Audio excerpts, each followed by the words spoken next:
최근 콘테 감독의 전술이 중원 싸움에 부족한 모습을 보여주고 있다 라는 평가를 듣고 있죠. 그런데 여기서 중원 싸움이 부족하다는 것은 손흥민과 케인의 컨디션이 최근 그렇게 좋지 못하다 라는 것과도 연관이 있습니다. 우선 콘테 감독의 전형을 살펴보면 3-4-3 전형을 사용할 때 중앙 미드필더가 2명 배치되니까 중원에서의 숫자 싸움이 부족하다 라는 이야기를 듣고 있거든요. 그런데 2라운드 첼시전 그리고 3라운드 울버햄튼전에 투엘 감독과 라즈 감독이 콘테 감독의 3-4-3 전형에서 부족한 중원의 숫자 싸움, 이 부분을 완벽하게 공략을 하는 모습을 보여줬었어요.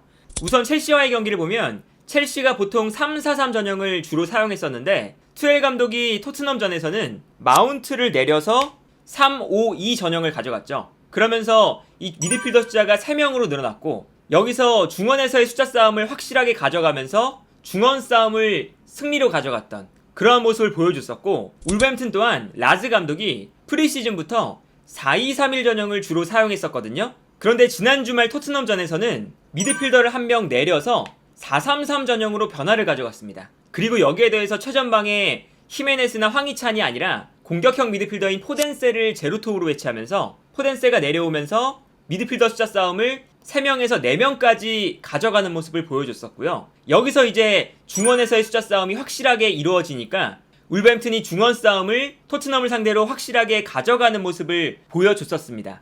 지난 주말에 있었던 울버햄튼과의 경기를 보면 이러한 장면이 나타났었죠. 토트넘은 벤탄쿠르와 호이비에르가 중원에 배치되어 있었고, 이 장면에서는 호이비에르가 내려가서 볼을 받는 상황인데, 이때 울버햄튼의 중원에는 3명의 미드필더와 포덴세까지 4명의 선수가 배치되고 있었거든요. 이제 그러다 보니까 자연스럽게 이 중원 라인에서 숫자 싸움이 부족해지는 장면을 볼 수가 있었습니다. 그래서 공수양면으로 중원 싸움이 밀리니까 경기력적인 측면에서는 울버햄튼이 훨씬 더 뛰어난 모습을 보여줬었고, 울버햄튼이 결정력이 좀 부족한 팀이었기 때문에 경기를 승리로 가져오진 못했지만 경기 내내 울버햄튼이 주도하는 경기를 보여줬었습니다.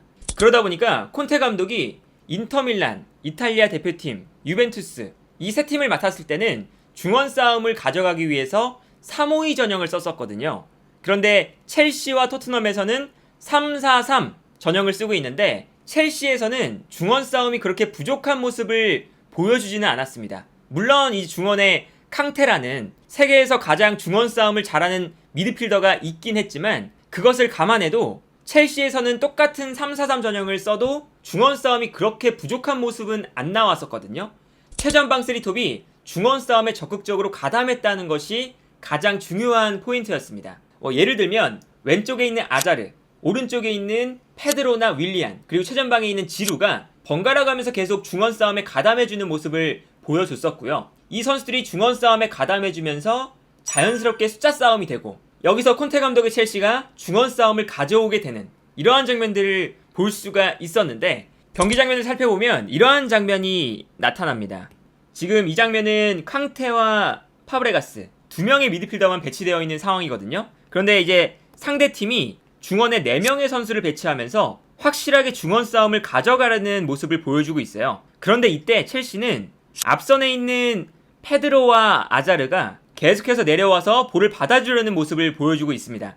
이처럼 콘테 감독의 첼시는 최전방 3톱이 계속해서 내려와주면서 중원 싸움에 가담해주는 것도 중요했고, 여기에 대해서 이 중앙 미드필더들이 끊임없이 움직이면서 상대의 미드필더를 끌어내고, 이때 발생하는 공간을 첼시가 활용하면서 중원 싸움을 승리로 가져가는 장면들이 많이 나왔었거든요. 그래서 경기 장면을 보면 캉테가 측면으로 움직이면서 상대 미드필더 한 명을 끌어내고 있는 장면이거든요. 그런데 이렇게 캉테가 상대의 미드필더를 끌어내다 보니까 순간적으로 상대의 중원에 공간이 생기는 것을 볼 수가 있습니다. 그리고 이때 반대편에 있던 파브레가스가 이 비어있는 공간으로 내려와주면서 볼을 받아주려는 움직임을 가져가고 있는 것을 볼 수가 있습니다. 이 다음 장면을 보면 파브레가스가 캉테의 볼을 받는 상황이에요. 그런데 이 장면에서도 파브레가스도 움직이면서 한 명의 미드필더를 반대편으로 끌어내는 모습을 보여주고 있습니다. 이제 그러다 보니까 반대편 측면에 공간이 발생하는 것을 볼 수가 있어요. 여기서 끝이 아닙니다.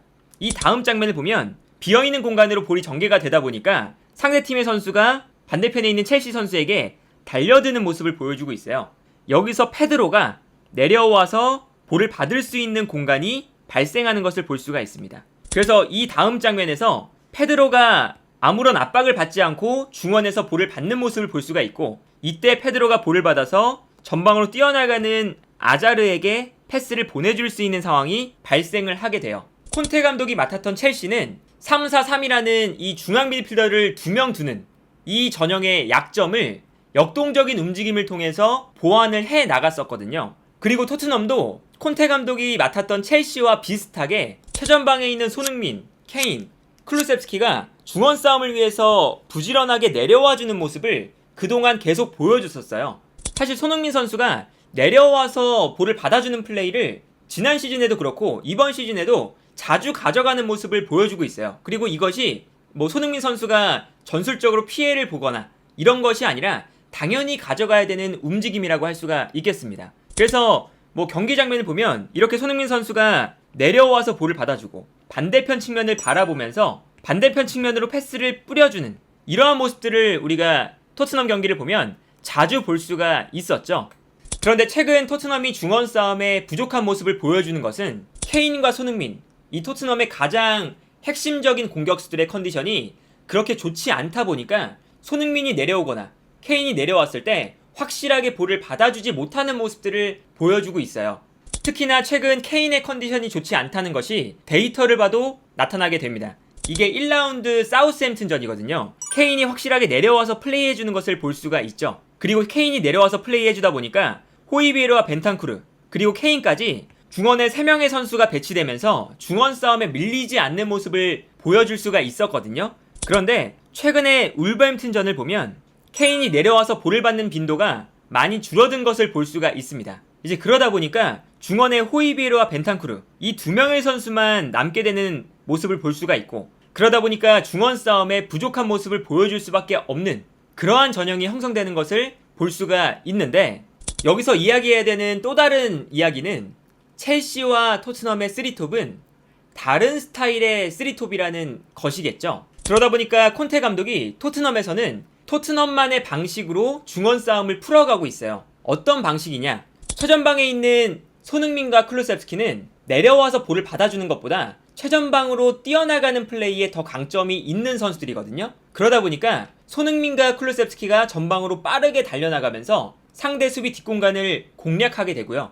이때 상대 수비 라인이 뒤로 물러나게 되면 상대 수비 라인과 미드필더 라인 사이에 간격이 발생하면서 케인이 내려와서 볼을 받아줄 수 있는 충분한 공간이 생기게 됩니다. 이때 이 넓은 공간을 활용해서 토트넘은 굳이 중원을 거쳐가지 않더라도 최전방으로 볼을 보내주면서 케인이 볼을 받아주고, 이때 케인이 돌아서면서 전방으로 뛰어나가는 쿨루셉스키와 손흥민에게 패스를 뿌려주는 이러한 방식으로 사실 중원 싸움을 풀어나가는 모습을 보여줬었죠. 토트넘의 경기 장면을 보면 이러한 장면이 자주 나타나게 되는데, 벤탄쿠르와 호이베르가 중원에 배치되어 있고, 이때 사우스햄튼의 중원에는 4명의 선수가 배치되어 있는 것을 볼 수가 있습니다. 이제 그러다 보니까 토트넘이 중원 싸움을 쉽게 가져갈 수 있는 구도가 아니거든요. 그런데 여기서 벤탄쿠르가 최전방으로 패스를 보내주고 있어요. 이 다음 장면을 보면 케인이 내려와서 볼을 받아주고 있는 상황이거든요. 그런데 이때 재미있는 부분이 뭐냐?